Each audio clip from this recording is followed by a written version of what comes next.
വിഷ്ണുശാലിനിയുടെ പുതിയ എപ്പിസോഡിൽ സത്യഭാമയും അർജുനും കൂടി കളക്ടറേറ്റിലേക്ക് എത്തുകയാണ്. അന്നേരം ആ എൻട്രൻസിന്റെ അവിടെ തന്നെ സത്യഭാമയുടെ വണ്ടി നിർത്തുകയാണ്. വണ്ടി നിർത്തി അർജുൻ വണ്ടിയിൽ നിന്ന് ഇറങ്ങുമ്പോഴേക്ക് അകത്തു നിന്നും ഒരു ഓഫീസർ വന്നിട്ട് പറയുകയാണ്, ഇവിടെ വണ്ടി നിർത്താനായിട്ട് പറ്റില്ല, മേയർ വരുന്നുണ്ട്, കളക്ടറുടെ വണ്ടി വരെ മാറ്റിയിട്ടിരിക്കുകയാണ്, മാറ്റിയിടാൻ പറയുന്നുണ്ട്. അന്നേരം അന്ന് ഇറങ്ങിക്കോട്ടെ സുഹൃത്തെ എന്ന് പറയുമ്പോൾ ആളിറങ്ങാനുള്ള സാവകാശമൊന്നുമില്ല, പെട്ടെന്ന് മാറ്റണമെന്ന് പറയുകയാണ്. അന്നേരം ഇത് സത്യാമ്മയുടെ വണ്ടിയാണ് എന്ന് പറയുമ്പോൾ ഏത് സത്യാമ്മ, ആരുടെ വണ്ടിയായാലും മാറ്റിയിട്ടേ മതിയാകുമെന്നും പറഞ്ഞ് അയാൾ ആ ഉദ്യോഗസ്ഥനെ അങ്ങ് ദേഷ്യപ്പെടുകയാണ്. അന്നേരം ഗ്ലാസ് താത്തിട്ട് സത്യഭാമ പറയുന്നുണ്ട്, അർജുൻ വണ്ടി മാറ്റിയിടാനായിട്ട് പറയാൻ. അന്നേരം സത്യാമ്മ എന്ന് ചുമ്മാ ഇരുന്നേ എന്ന് പറഞ്ഞിട്ട് സത്യഭാമയ്ക്ക് ഡോറ് തുറന്നു കൊടുക്കുകയാണ് അർജുൻ ഇറങ്ങാനായിട്ട്. തുടർന്ന് സത്യഭാമ ഇങ്ങോട്ട് ഇറങ്ങുമ്പോൾ നമ്മൾക്കിവിടെ നിൽക്കുന്നതിൽ കുഴപ്പമൊന്നുമില്ലല്ലോ എന്ന് പറഞ്ഞിട്ട് വണ്ടി അങ്ങോട്ട് മാറ്റിയിടാൻ സത്യഭാമ തന്നെ പറയുന്നുണ്ട്. തുടർന്ന് പിന്നെ ഫ്രാൻസിസ് എന്നല്ലേ പേര് എന്ന് സത്യഭാമ ആ ഇറങ്ങി വന്ന ഉദ്യോഗസ്ഥനോട് ചോദിക്കുകയാണ്. അന്നേരം അതേന്ന് പറയുമ്പോൾ ഒരു വർഷം മുമ്പ് കുടുംബം കടക്കണിയിലാണ് എന്ന് പറഞ്ഞ് എൻ്റെ കയ്യിൽ നിന്ന് 3 ലക്ഷം രൂപ വാങ്ങിക്കൊണ്ടുപോയ ആളിനും ഇതേ മുഖച്ഛായായിരുന്നു എന്ന് പറയുമ്പോൾ അത് കടം വാങ്ങിച്ച പൈസയല്ലേ, അത് തന്നപ്പോൾ അതിൻ്റെ ബാധ്യത അങ്ങ് തീർന്നല്ലോ, ഇതിൻ്റെ ജോലിയുടെ ഭാഗമാണ് എന്ന് പറഞ്ഞിട്ട് അയാൾ ദേഷ്യപ്പെട്ടങ്ങ് അകത്തേക്ക് പോവുകയാണ്. അതോടുകൂടി ആകുമ്പോൾ സത്യഭാമയ്ക്ക് ആകെ അങ്ങ് ദേഷ്യം വരികയാണ്. തുടർന്ന് അർജുനോട് പറയുകയാണ്, അർജുൻ കാറ്റ് മാറി വീശാനായിട്ട് തുടങ്ങിയിരിക്കുന്നു, ഞാഞ്ഞൂലുകളും തല പൊക്കിയിരിക്കുകയാണ്, ഒരു പെരുമഴക്കാലത്തിന് സമയമായും തോന്നുന്നു എന്നും പറഞ്ഞ് സത്യഭാമയ്ക്ക് അവിടെ ഒരു യാതൊരു വിലയും മുമ്പ് വന്നപ്പോഴോ ഒച്ചാനിച്ച് നിന്നവരൊക്കെ ഇപ്പോൾ സത്യഭാമയെ എതിർത്താണ് നിൽക്കുന്നത്. ആ ഒരു അപമാനതയായി സത്യഭാമ കളക്ടറെ കാണാനായിട്ട് അവിടെ നിൽക്കുന്നുണ്ട്. തുടർന്ന് കാണിക്കുന്നത് അവിടെ തിരുവനന്തപുരം കളക്ടറെയാണ് കാണിക്കുന്നത്. ജോൺ എബ്രഹാം IAS എന്ന് പറയുന്ന ഉദ്യോഗസ്ഥനാണ് ഇരിക്കുന്നത്. ഫയലൊക്കെ നോക്കിക്കൊണ്ടിരിക്കുകയാണ്. ഈ സമയത്ത് ചന്ദ്രബോസ് കളക്ടറെ വിളിക്കുകയാണ്. അന്നേരം ഞാൻ ചന്ദ്രബോസ് ആണെന്ന് പറയുമ്പോൾ ഏത് ചന്ദ്രബോസ് എന്ന് ചോദിക്കുകയാണ്. അന്നേരം അസിസ്റ്റന്റ് കമ്മീഷണർ ചന്ദ്രബോസ് എന്ന് പറയുമ്പോൾ ആ ചന്ദ്രബോസ്, സബോർഡിനേറ്റിന് പോലും അപമര്യാദയായിട്ട് പെരുമാറുന്ന ചന്ദ്രബോസ്, കൈക്കൂലി കേസിൽ ശിക്ഷയൊക്കെ കിട്ടിയ ചന്ദ്രബോസ്, ഭരണം മാറിയപ്പോൾ ആരുടെയൊക്കെയോ കൈയും കാലും ഒക്കെ പിടിച്ച് ഇപ്പോൾ അസിസ്റ്റന്റ് കമ്മീഷണറായ ചന്ദ്രബോസ്, അങ്ങനെ പറയടോ എന്നൊക്കെ പറഞ്ഞ് ചന്ദ്രബോസിനെ ആദ്യമൊക്കെ അപമാനിക്കുകയാണ്. അന്നേരം സാർ അങ്ങനെയൊക്കെ പറഞ്ഞാൽ എന്ന് പറയുമ്പോൾ താൻ വിളിച്ച കാര്യം പറയുമെന്ന് പറയുകയാണ്. അന്നേരം ആ സത്യഭാമയുടെ തോക്കിൻ്റെ ലൈസൻസിൻ്റെ കാര്യം പറയാനാണെന്ന് പറയുമ്പോൾ ആ ഫയൽ തന്നെയാണ് ഞാൻ പരിശോധിച്ചു കൊണ്ടിരിക്കുന്നത്.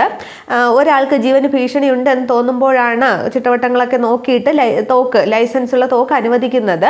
പിന്നീട് അയാൾ നാട്ടിനും നാട്ടുകാർക്കും ഒക്കെ പോലീസുകാർക്കും എല്ലാവർക്കും ഒക്കെ പിന്നെ ഭീഷണിയാകുന്ന തരം ഒരു ക്രിമിനലാണ് എന്ന് ബോധ്യപ്പെടുമ്പോൾ സർക്കാരിന് തന്നെ ലൈസൻസ് റദ്ദാക്കാനുള്ള പിന്നെ അനുവാദവുമുണ്ട് എന്ന് പറയുകയാണ്. അന്നേരം അതുപോലെ അതൊരു റിപ്പോർട്ട് ഞാൻ തന്നിരുന്നു എന്ന് പറയുമ്പോൾ അതൊക്കെ വ്യാജമാണ്, ആരോ വ്യക്തിവൈരാഗ്യം കൊണ്ട് അങ്ങനെയൊക്കെ ചെയ്തതാണ്, സത്യഭാമ ആർക്കും ഒരു ദ്രോഹവും ചെയ്യുന്നില്ല, ഞാനൊന്ന് റീചെക്ക് ചെയ്യുകയാണെന്ന് പറയുമ്പോൾ അയ്യോ അപ്പോൾ പിന്നെ ഇനി എന്ത് ചെയ്യുമെന്ന് ചന്ദ്രബോസ് ചോദിക്കുകയാണ്. അന്നേരം ലൈസൻസ് റിന്യൂവൽ ചെയ്യാനുള്ള അധികാരം കളക്ടറിനുണ്ട്, അത് വ്യാജ റിപ്പോർട്ടാണെന്ന് ബോധ്യപ്പെട്ടാൽ വീണ്ടും റിന്യൂവൽ ചെയ്യാനായിട്ട് സാധിക്കുമെന്ന് പറയുമ്പോൾ അപ്പോൾ വിഷ്ണുവിനെ ഞാൻ വെറുതെ വിടേണ്ടി വരുമെന്ന് ചോദിക്കുകയാണ്. അന്നേരം തീർച്ചയായും അതൊരു ഇല്ലീഗൽ കസ്റ്റഡിയാണ്, നിങ്ങൾക്കറിയാമോ, ഞാൻ ഐ എം വെരി സ്ട്രിക്റ്റ് എന്നൊക്കെ പറഞ്ഞ് ഗാംഭീര്യത്തോടു കൂടി ജോൺ എബ്രഹാമിനെ അറിയാമോ എന്നൊക്കെ പറഞ്ഞ് അങ്ങ് സംസാരിക്കുകയാണ്. തുടർന്ന് താൻ മര്യാദയ്ക്ക് സംസാരിക്കണം, എന്നെ ഇക്കാര്യത്തിന് വിളിക്കരുത് എന്നൊക്കെ പറയുമ്പോൾ ചന്ദ്രബോസിന്റെ ഭാവം അങ്ങ് മാറുകയാണ്.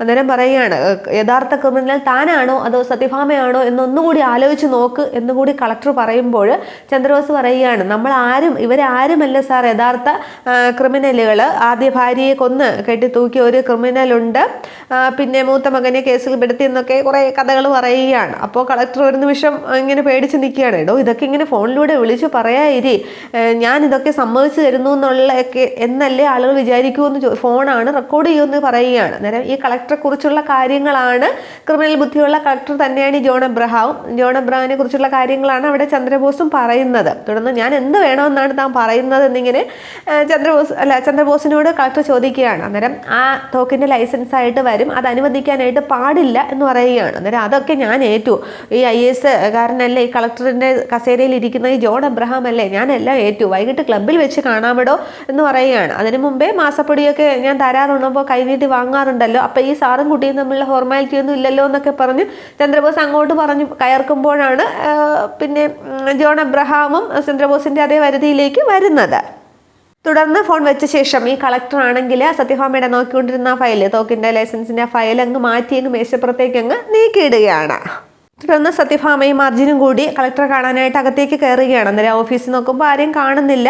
അന്നേരം ഹെൽപ്പ് ലൈനിൽ ഒരു പെൺകുട്ടി ഇരിപ്പുണ്ട്, അനുപല്ലവി എന്നാണ് ഈ കുട്ടിയുടെ പേര്. അങ്ങനെ സത്യഭാമ ഇവിടെ എവിടെയെങ്കിലും ഇരിക്കാമെന്നും പറഞ്ഞിട്ട് അവിടെ ഇരിക്കുകയാണ്. അന്നേരം ഈ റിസപ്ഷനിൽ ഇരുന്ന ആ കുട്ടി ഓടി വരികയാണ്. സത്യാമ്മയോ എന്താ ഇവിടെ എന്ന് ചോദിക്കുമ്പോൾ കളക്ടറെ കാണാൻ വന്നതാണെന്ന് പറയുകയാണ്. അന്നേരം സത്യാമ്മ എന്തിനാ ഇങ്ങോട്ട് വന്നത്, അറിയിച്ചിരുന്നെങ്കിൽ ഞാൻ കളക്ടർ സാറിനോട് പറഞ്ഞ് അങ്ങോട്ട് വരുത്തിച്ചേണല്ലോ എന്നൊക്കെ ചോദിക്കുകയാണ്. അന്നേരം അതിൻ്റെ ഒന്നും ആവശ്യമില്ല എന്ന് പറയുകയാണ്.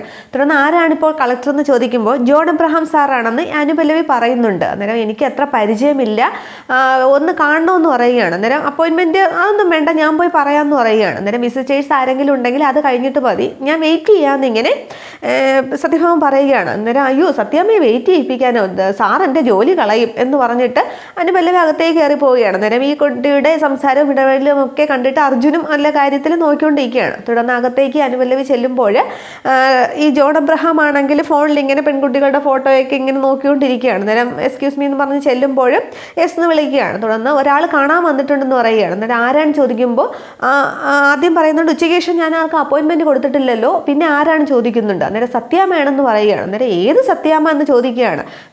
എന്നിട്ട് പറയുകയാണ് മനസ്സിലായി, ഞാനിവിടെ ചാർജ് എടുക്കുന്നതിന് മുമ്പ് ഒരു പെൺമാടമ്പിയെക്കുറിച്ച് എല്ലാവരും എനിക്ക് മുന്നറിയിപ്പ് തന്നിരുന്നു. കിരീടം വയ്ക്കാത്ത റാണിയല്ലേ ഇവര്, പഴയ ഫ്യൂഡലിസം ഒക്കെ ഇപ്പോഴൊന്നും ഇല്ല, എനിക്ക് കാണാൻ പറ്റില്ല എന്ന് പറയുകയാണ്. അന്നേരം പിന്നെ എന്ത് ചെയ്യണമെന്ന് അനുപല്ലവി ചോദിക്കുകയാണ്. അന്നേരം പറയുന്നുണ്ട് അവർക്ക് കാണാനായിട്ട് കളക്ടറെയും ഏത് ഓഫീസറെയും കാണാനായിട്ട് അപ്പോയിൻമെൻ്റ് ഒന്നും എടുക്കേണ്ട ആവശ്യമില്ലല്ലോ, ഇങ്ങോട്ട് ഇടിച്ചു കയറി വരികയല്ലേ പതിവ്, പഴയ മാടമ്പി തരമൊന്നും ഇവിടെ നടക്കില്ല എന്നങ്ങ് പറഞ്ഞുതരാം എന്ന് പറയുകയാണ്. അന്നേരം ഇനി പോകാൻ എന്ത് ചെയ്യുമെന്നും പറഞ്ഞ് ചോദിക്കുകയാണ്. അന്നേരം എനിക്ക് കാണാൻ പറ്റില്ല, വെയിറ്റ് ചെയ്യാൻ പറയാമെന്ന് പറയുകയാണ്. അന്നേരം 3:30 സാർ ഫയർ ആൻഡ് സേഫ്റ്റിക്ക് വേണ്ടിയുള്ള മീറ്റിംഗ്, സാർ ഇപ്പോൾ ഫ്രീ ആണെങ്കിൽ എന്ന് അനുപല്ലവി ചോദിക്കുമ്പോൾ ഷട്ടപ്പ് എന്ന് പറഞ്ഞിട്ട് മേശപ്പുറത്തെ കളക്ടർ കൈവച്ചങ്ങ് ആഞ്ഞടിക്കുകയാണ്. അന്നേരം ഈ അനുപല്ലവി പേടിച്ചു പോകുന്നുണ്ട്. അന്നേരം ഞാൻ പറയാതെ ആരും അവരോട് വെയിറ്റ് ചെയ്യാൻ പറയും, ഞാൻ പറയാതെ ഈ ക്യാബിനിലേക്ക് ആരും വരണ്ട, അനുപല്ലവി അടക്കം ആരും വരണ്ട. പിന്നെ അനുപല്ലവി എൻ്റെ പേഴ്സണൽ സെക്രട്ടറിയാണ്, അല്ലാതെ ഉപദേശകയൊന്നും അല്ല, മനസ്സിലായോ എന്ന് പറഞ്ഞ് ദേഷ്യപ്പെടുകയാണ്. തുടർന്ന് ആ കുട്ടി അങ്ങ് പേടിച്ച് പുറത്തേക്ക് ഇറങ്ങുകയാണ്.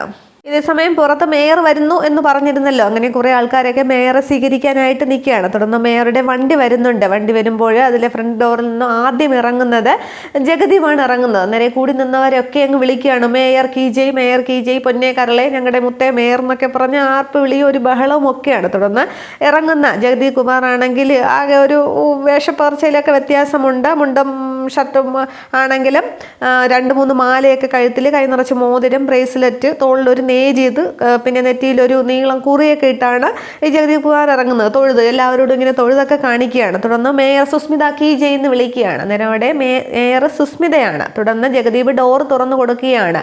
അന്നേരം സുസ്മിത ഇറങ്ങുമ്പോൾ വീണ്ടും ജയ് വിളികളും ആർപ്പ് വിളികളും ഒക്കെയാണ്. അന്നേരം ഇതൊക്കെ ജഗദീപ് കുമാർ ഏർപ്പാടാക്കിയതാണെന്ന് തോന്നുന്നു. തുടർന്ന് സുസ്മിത അങ്ങോട്ട് ഇറങ്ങിയിട്ട് എല്ലാവർക്കും നമസ്കാരമൊക്കെ പറയുകയാണ്. എന്നെ കാണുമ്പോൾ നിങ്ങൾക്കുള്ള ആവേശമൊക്കെ എനിക്ക് മനസ്സിലാവുന്നുണ്ട്, പക്ഷേ അത് മറ്റുള്ളവർക്ക് ശല്യമാകരുത്, നിങ്ങളിൽ ഒരാളാണ് ഞാൻ എന്നൊക്കെ പറഞ്ഞ് എല്ലാവരെയൊക്കെ തൊഴുത് നിൽക്കുകയാണ്. സുസ്മിതയ്ക്കും വേഷത്തിലൊക്കെ കുറച്ച് മാറ്റമൊക്കെ ഉണ്ട്, നല്ല കണ്ണാടിയൊക്കെ ഫിറ്റ് ചെയ്ത് വെച്ചിട്ടുണ്ട്, കുറച്ച് വർഷം കഴിഞ്ഞു എന്ന് തോന്നിപ്പിക്കാനായിട്ട്.